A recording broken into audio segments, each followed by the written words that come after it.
Fascist পতন ও ছাত্র জনতার বিজয়ের 2 বছর পূর্তি উপলক্ষে র্যালি করেছে সাংবাদিক সংগঠন বিএফইউজে ও ডিইউজে।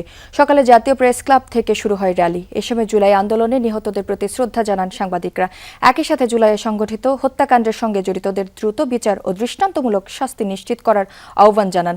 বলেন, জুলাইয়ের অর্জন নষ্ট করতে দেশের ভেতরে এবং বাইরে ষড়যন্ত্র চলছে। তাদের প্রতিহত করে বিচারের মুখোমুখি করার আহ্বান জানান সংগঠন দুটি। সাংবাদিক নেতারা অভ্যুত্থানের চেতনাকে ধারণ করে গণমাধ্যমের স্বাধীনতা ও গণতান্ত্রিক পরিবেশ বজায় রাখার উপর জোর করে।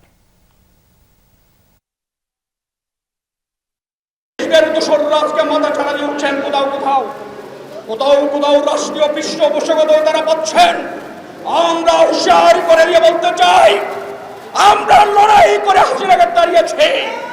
কেউ যদি এই ছাত্রদের খুনিকে বাংলাদেশে আবার পুনর্বাসন করতে চান, সাংবাদিক সমাজ করে বসে থাকবে না।